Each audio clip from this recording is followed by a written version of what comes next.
এটা খুব জরুরি, কিন্তু এরা আমাকে ঢুকতে দিচ্ছে না। তুমি এই ভিখারির সঙ্গে কথা বলছো কেন? ওকে 50 টাকা দাও আর এখান থেকে সরিয়ে দাও। ঠিকভাবে কথা বলো, ও আমার স্ত্রী, বুঝলে? কি বলছে? দৃষ্টি, এটা কি তোমার স্বামী? আরে ঋষভ, সিরিয়াসলি ওর দিকে একবার তাকাও। তুমি ওর কথা বিশ্বাস করছো কেন? ওর অবস্থা দেখো, ওর পাশে দাঁড়াতেই আমার লজ্জা লাগছে। তুমি ভাবছো ও আমার স্বামী হতে পারে? হতে পারে ও দান চাইতে এসেছে। ওকে কিছু টাকা দাও আর বিদায় করো। এই লোকটা কখনোই আমার স্বামী হতে পারে না। স্যার, আমার ইউএস যাওয়ার ফ্লাইট আছে 30 মিনিটের মধ্যে। তোমার টিকিট দেখাও। স্যার, টিকিটটা ভেতরে আমার ম্যানেজারের কাছে আছে। এই যে, বেরিয়ে যাও। এটা কোনো বাস স্ট্যান্ড না, এটা এয়ারপোর্ট। কেউ এমনিই ঢুকতে পারে না। স্যার, আমি অনুরোধ করছি, আমার ইউএসএল ফ্লাইট 30 মিনিটের মধ্যে। টিকিট ভেতরে আছে। ভিখারি, তোমার জামা কাপড় নোংরা, তোমার স্যান্ডেল ফাটা, আর তুমি বলছো আধ ঘন্টার মধ্যে তোমার ইউএসএর ফ্লাইট। তুমি কখনো স্বপ্নেও প্লেন দেখেছো? আমি ভিক্ষা করছি স্যার, আমার ফ্লাইট আছে, দয়া করে আমাকে যেতে দিন। এভাবে যেতে দেওয়া হবে না, আমি অনুরোধ করছি স্যার। চলে যাও, না হলে মেরে লাল করে দেব।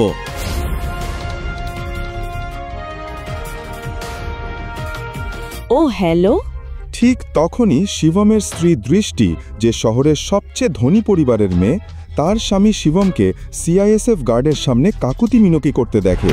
শিবম আর দৃষ্টি কেবল নামমাত্র স্বামী স্ত্রী ছিল। দৃষ্টির দাদু জোর করে তাদের বিয়ে দিয়েছিলেন। তারপর শিবম ওদের বাড়িতে এসে এক প্রকার চাকর ও জামাই হিসাবে থাকতে শুরু করে।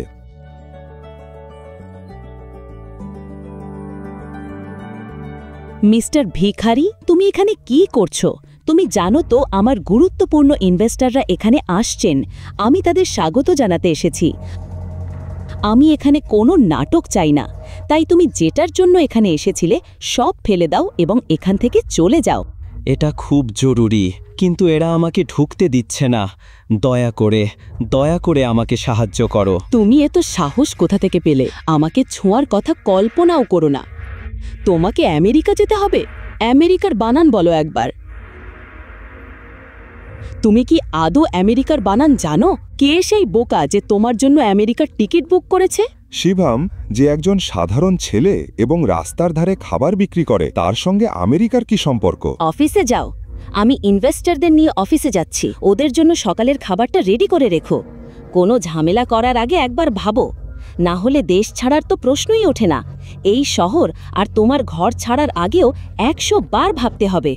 আমি তোমার জীবনটা আরও দুর্বিষহ করে তুলব। এটাই আমার শেষ বার্তা। এটা খুব জরুরি। ঠিক তখনই দৃষ্টির বিজনেস পার্টনার ঋষভ তাকে জিজ্ঞেস করল, তুমি এই ভিখারির সঙ্গে কথা বলছো কেন? ওকে 50 টাকা দাও আর এখান থেকে তাড়িয়ে দাও। ঠিকভাবে কথা বলো, ও আমার স্ত্রী, বুঝলে? কি বলছে ও? দৃষ্টি, এটা কি তোমার স্বামী? ঋষভের এই প্রশ্ন শুনে দৃষ্টি কয়েক সেকেন্ডের জন্য চুপ করে যায়, কিন্তু তারপর অনেক সাহস নিয়ে এসে জবাব দেয়, আরে ঋষভ, সত্যি বলছি, ওর দিকে একবার তাকাও। তুমি ওর কথা বিশ্বাস করছো কেন? ওর অবস্থা দেখো, ওর পাশে দাঁড়াতেই আমার লজ্জা লাগছে। তুমি ভাবছো ও আমার স্বামী হতে পারে? হতে পারে ও দান চাইতে এসেছে। ওকে কিছু টাকা দাও আর বিদায় করো। এই লোকটা কখনোই আমার স্বামী হতে পারে না। শিবম প্রথমবার দৃষ্টিকে শহরের হাসপাতালেই দেখেছিল, যখন সে তার মা মৃণালের চিকিৎসার জন্য সেখানে গিয়েছিল। একজন ধনী মেয়ে, যার যা কিছু দরকার সব কিছু আছে, তবুও সে তার সমস্ত বিলাসিতা ছেড়ে প্রতিদিন ক্যান্সার রোগীদের সঙ্গে সময় কাটাত। দৃষ্টি সমস্ত রোগীদের জড়িয়ে ধরত এবং রোগীরাও দৃষ্টিকে ভালোবাসা দিত। তারা আশীর্বাদ দিত তাকে। আর যখন শিবম ওকে দেখেছিল, তখন তার উদারতা ওর হৃদয় ছুঁয়ে গিয়েছিল। সেই মুহূর্তেই শিবম তার হৃদয় দিয়ে ফেলেছিল দৃষ্টিকে। কে জানত, ভাগ্য একদিন সত্যিই তাদের একসাথে নিয়ে আসবে।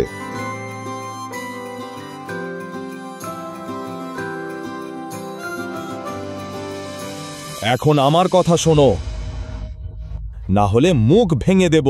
এখান থেকে বেরিয়ে যাও। শিবম নিজের ভাগ্যের জন্য ভিতরে ভিতরে কাঁদছিল। ও সেখান থেকে চলে যেতে যাচ্ছিল, ঠিক তখনই একটি কালো গাড়ি এয়ারপোর্টে এসে দাঁড়ায়, যেখান থেকে শহরের সবচেয়ে বড় ব্যবসায়ী নিতিন রায়জাদা বেরিয়ে আসেন। তার চোখ সরাসরি শিবমের উপর পড়ে এবং ওকে দেখেই তিনি ওর দিকে দৌড়ে যান। শিবম, আপনি? স্যার, আপনি আমাকে চিনতে পেরেছেন? মিস্টার রায়জাদাকে চেনে না এমন কেউ ছিল না, কিন্তু ওনাকে শিবমের সঙ্গে কথা বলতে দেখে দৃষ্টি এবং ঋষভ দুজনেই অবাক হয়ে যায়। এমন বড়লোক লোকটা ওই ভিখারিকে কিভাবে চিনতে পারে? আমিও সেটাই ভাবছি। মিস্টার রায়জাদা প্রায় 5,000 কোটি টাকার সম্পত্তির মালিক, তাহলে উনি ওই ভিখারির সঙ্গে কথা বলছেন কেন? নিশ্চয়ই ও ওনার ড্রাইভার হবে। হ্যাঁ, এসো, তাড়াতাড়ি এসো।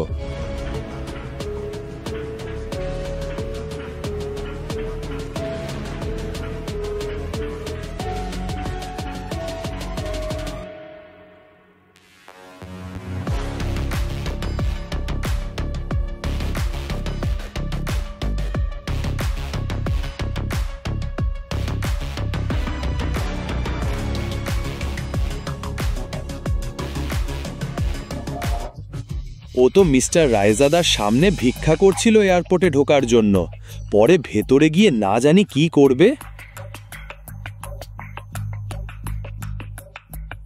এক্সকিউজ মি, মিস্টার রায়জাদা না? হাই, আমি দৃষ্টি, সিইও অফ নারায়ণ গ্রুপ। দয়া করে খারাপ মেনেবেন না, কিন্তু আমি জানতে চাইছিলাম আপনি যে লোকটার সঙ্গে কথা বলছেন তাকে আপনি কিভাবে চেনেন? ওকে দেখে তো একেবারে ভিখারি মনে হচ্ছে। আপনি ওকে কিভাবে চেনেন? আপনি বলছেন মিস্টার শিবম? আপনি কি মজা করছেন? আপনি মিস্টার শিবমকে ভিখারি বলছেন? মনে হচ্ছে আপনি মার্কেটে নতুন ম্যাডাম, না হলে এমন বাজে কথা বলতেন না। যাই হোক, আমি যাচ্ছি। দৃষ্টি ভাবতে শুরু করে, আসলে মিস্টার রায়জাদার কথার মানে কি? আর অন্যদিকে শিবম দ্রুত এয়ারপোর্টের দিকে এগোচ্ছে, যেখানে তার ম্যানেজার দাঁড়িয়ে আছেন।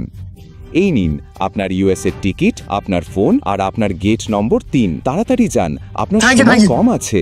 শিবম দৌড়ে গেট নাম্বার 3-এর দিকে ছুটছে। সে প্রায় গেটে পৌঁছে গিয়েছে, ঠিক তখনই সে এক ব্যক্তির সঙ্গে ধাক্কা খায় এবং মাটিতে পড়ে যায়।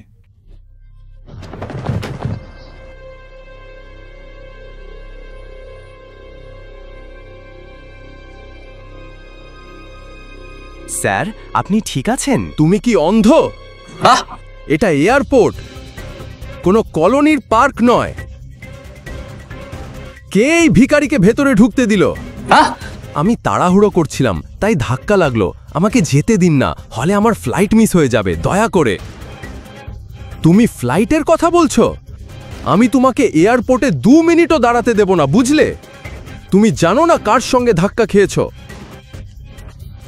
তুমি আমার বসের সঙ্গে ধাক্কা খেয়েছো। তুমি জানো না উনি কে? উনি প্রাইম এয়ারলাইন্সের মালিক। আমার ফ্লাইট প্রাইম এয়ারলাইন্সের। দয়া করে আমি ক্ষমা চাচ্ছি, এখন ছেড়ে দিন, এটা জরুরি। তোমার জরুরি দরকার আছে? দয়া করে আমাকে যেতে দিন। Ticket ticket. এই, আমি দেখব কিভাবে তোমার মতো ভিখারি আমার এয়ারলাইনের ফ্লাইটে ওঠে, বুঝলে? Ticket ticket. এর টিকিট ছিঁড়ে ফেলো। টিকিট। এই, আমাকে ছেড়ে দিন। নিচু হয়ে দাঁড়াও, সেখানেই থাকো। নিচু হয়ে দাঁড়াও, সেখানেই থাকো। এর টিকিট ছিঁড়ে ফেলো।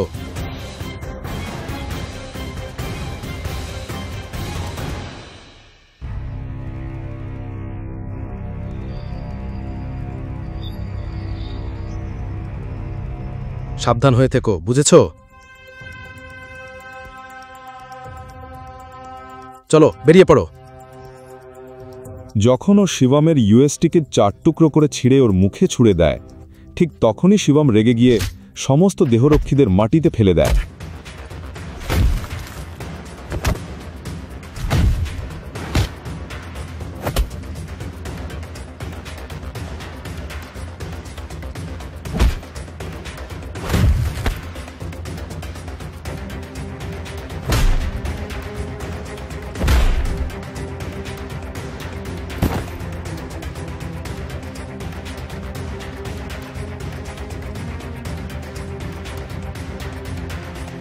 এত সাহস তোদের?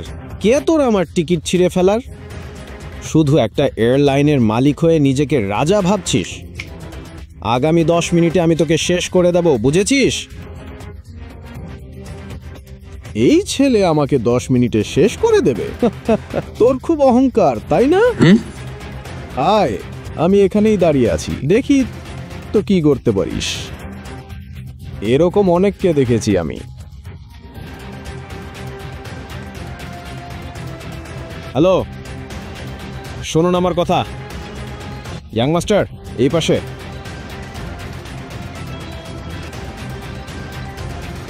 প্রিয় যাত্রীরা, আপনাদের জানানো যাচ্ছে প্রাইম এয়ারলাইনের পরিষেবা সাময়িকভাবে স্থগিত করা হয়েছে। আমরা এই অসুবিধার জন্য আন্তরিকভাবে দুঃখিত। সমস্ত যাত্রীদের অনুরোধ করা হচ্ছে আমাদের অফিসিয়াল ওয়েবসাইট অথবা হেল্পলাইনে যোগাযোগ করে তথ্য সংগ্রহ করুন। অথরিটি, আমার অনুমতি ছাড়া, কোনো নোটিশ ছাড়াই এই ঘোষণা কেন হচ্ছে? স্যার, ওপর থেকে তৎক্ষণাৎ নির্দেশ এসেছে। নির্দেশ? আপনার লাইসেন্স বাতিল করার। কি বলছো? প্রাইম এয়ারলাইন্স এখন ব্যান হয়েছে। আপনি যদি কিছু বলতে চান পরে বলবেন। হ্যালো, আমাদের হ্যালো, অফিসিয়াল ওয়েবসাইট অথবা হেল্পলাইনে যোগাযোগ করে তথ্য সংগ্রহ করুন। আমি তো বলেছিলাম 10 মিনিটের মধ্যে তোমাকে শেষ করে দেব। প্রিয় যাত্রীরা, তোমার এয়ারলাইন ব্যান করিয়ে দেব। তোমাকে রাস্তায় নিয়ে আসব। তুমি একজন সাধারণ মানুষ, তুমি কিভাবে এটা করতে পারো? আমি কোটিপতি মানুষ, আমার এয়ারলাইন ব্যান করতে হলে প্রধানমন্ত্রীকেও অর্ডার পাঠাতে হয়। তথ্য সংগ্রহ করুন। তুমি কিভাবে এটা 10 মিনিটে একটা ফোন করে করলে? আমি তো তোমার এয়ারলাইন ব্যান করেই দিয়েছি। তুমি যে ভারতের টাকা সুইস ব্যাংকে রেখে প্রতারণা করেছো, মনে আছে?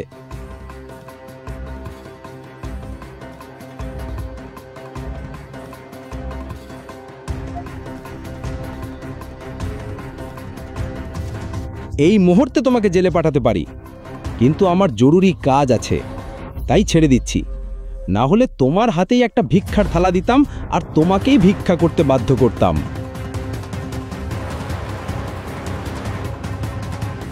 স্যার, আপনার ইউএস পৌঁছানো খুব জরুরি। আমি আপনার জন্য একটি প্রাইভেট জেটের ব্যবস্থা করে ফেলেছি। আমাদের এখনই রওনা দিতে হবে। প্রাইভেট জেট মানে এই লোকটা সাধারণ কেউ নয়, এ তো একজন খুবই ধনী আর ক্ষমতাবান মানুষ। শোনো, তোমার নাম কি?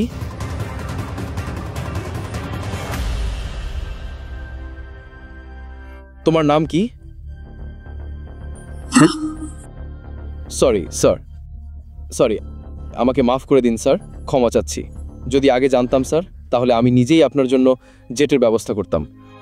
দয়া করে মাফ করে দিন স্যার, আমি আর কোনোদিন এমন ভুল করব না, আমি আর কোনোদিন এমন ভুল করব না। এখন তো তোমার এ লাইনই নেই, তুমি ভুলটাই বা কিভাবে করবে? কে এই ইয়াং মাস্টার, যিনি শহরের সবথেকে ধনী মানুষকেও মাথা নিচু করতে বাধ্য করলেন? কি তার আসল পরিচয়? এই সব কিছু জানার জন্য এখনই পকেট এফএম অ্যাপ ডাউনলোড করুন। লিঙ্কটি রয়েছে ডেসক্রিপশনে।